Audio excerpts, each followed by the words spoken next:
Hello students, देखते हैं कि हमें इस क्वेश्चन में क्या दिया है। AP is a quarter of a smooth circular track of radius 4 meter as shown in the figure. Radius दिया हुआ है। A particle P of mass 5 kg moves along the track.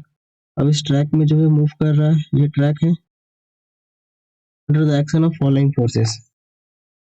First F1 forces है, direct always towards point B. Its magnitude is constant and is equals to दिया हुआ है 4 Newton.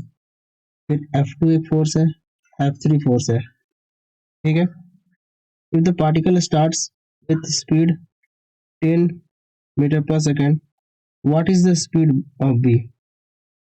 What is the speed at B? B position पे पहुंचेगा तो उसका speed क्या हो जाएगा पार्टिकल का, वो फाइंड करना है। तो इसके कैसे फाइंड होगा? तो सबसे पहले हम वर्क डन निकालते हैं कि ये तीनों फोर्सेस के द्वारा वर्क डन क्या क्या होगा। वर्क डन निकालेंगे तो work done by all the forces equals to हम चेंज इन काइनेटिक एनर्जी लिख सकते हैं। वहां से हम फाइंड कर लेंगे स्पीड। तो वर्क डन के लिए सपोज दैट ये पार्टिकल एट एन इंस्टेंट जो है यहाँ है और यहाँ से जो है ये एंगल जो है वो थीटा बन रहा है।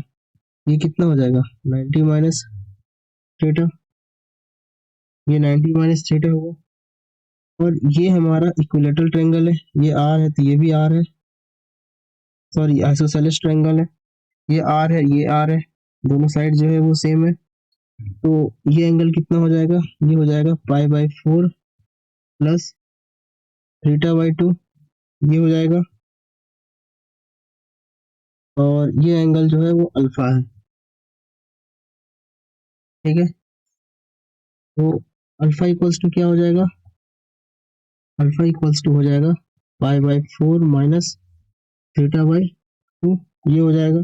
ऐसे होगा ये अल्फा है, ये जो है वो क्या है 90 डिग्री है, तो ये एंगल और ये एंगल सेम है। तो 90 minus pi by 4 plus theta by 2, ये अल्फा का वैल्यू जो है वो मिल जाएगा हमें। वहां से अल्फा निकल गया। अब वर्क डन निकालना है। तो सबसे पहले हम वर्क डन इस केस का निकालेंगे। यहाँ जो है वो स्मॉल डिस्प्लेसमेंट हुआ होगा कुछ, और ये जो है वो डी थीटा हुआ होगा, एंगल जो है वो डी थीटा से आगे बढ़ा होगा। Work done for small displacement, work done for small displacement, D W equals to हम क्या लिख सकते हैं एफ डी एस, ये हो जाएगा F D S cos alpha. सबसे पहले हम फोर्स 1 के द्वारा निकाल रहे हैं कि वर्क डन क्या आएगा F1 फोर्स के द्वारा। वर्क डन आ रहा है क्या, अब यहाँ से इंटीग्रेट हो जाएगा।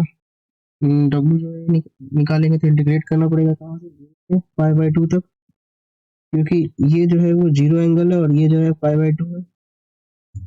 F जो है कांस्टेंट है, यहाँ दिया हुआ है force F1 direct towards B, magnitude दिया हुआ है 4 न्यूटन, कांस्टेंट है। हम ds को क्या लिख सकते हैं, तो ds equals to r d theta, ये लिखा जा सकता है।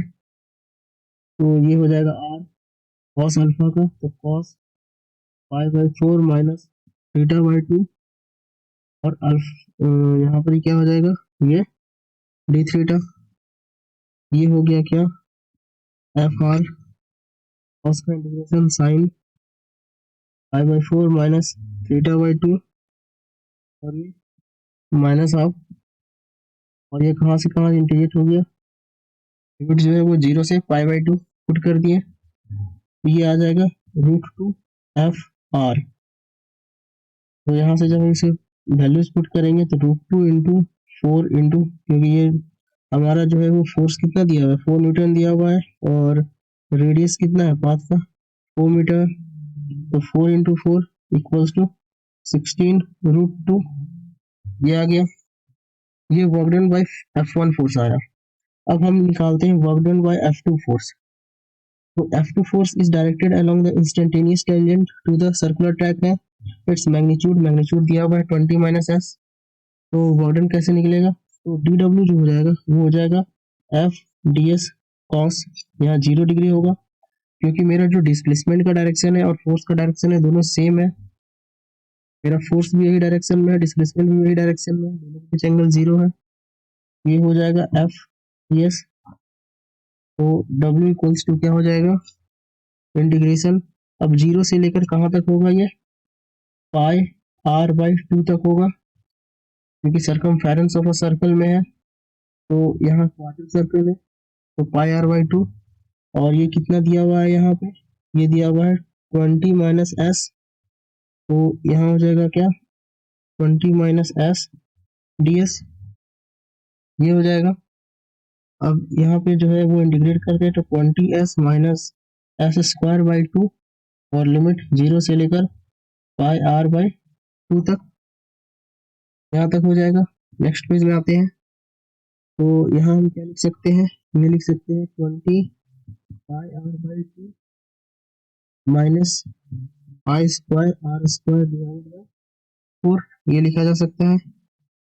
और ये क्या लिखा जा सकता है, यहाँ वैल्यूज पुट करेंगे, 20 into 3.14 into 4² by 2 minus 3.14 into 4² by 4, ये हो जाएगा 4²।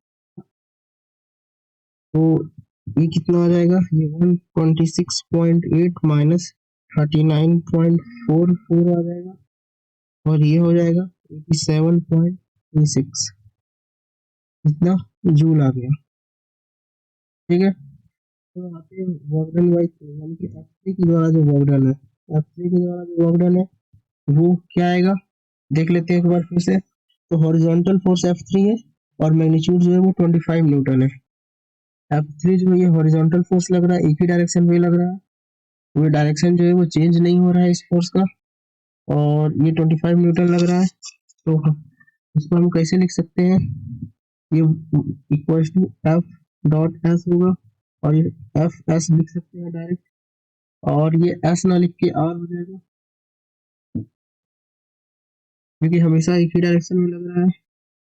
और ये हो जाएगा 25 इंटू 4, हो गया ये 100 जूल। अब work done all the forces equals to change in kinetic energy, यानी डेल्टा के ई हो जाएगा,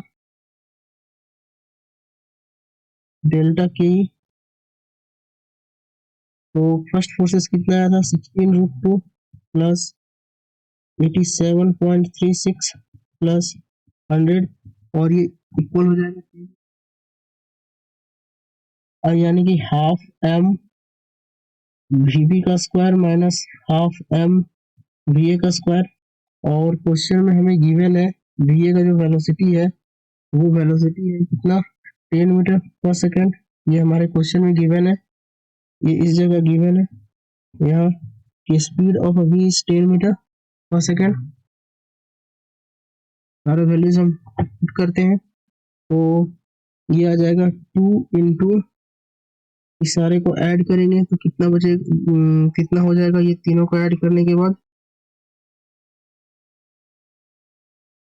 ये हम लिख सकते हैं 2 इंटू मास, क्या है मास जो है वो 5 दिया हुआ है, तो 2 डिवाइडेड बाई 5 हो जाएगा, और इंटू इधर हो जाएगा 209.98, और ये इक्वल हो जाएगा वीबी का स्क्वायर माइनस 10 का स्क्वायर। तो इतना सॉल्व करने के बाद ये कितना आया, 83.99 प्लस 100 इक्वल्स टू वीवी का स्क्वायर, और यहाँ से वीवी इक्वल्स टू आ गया रूट अंडर 183.99, और ये वीवी आ गया कितना, ये आ गया 13.56, यानी कि ये जो है हमारा वेलोसिटी है एट अ पॉइंट बी।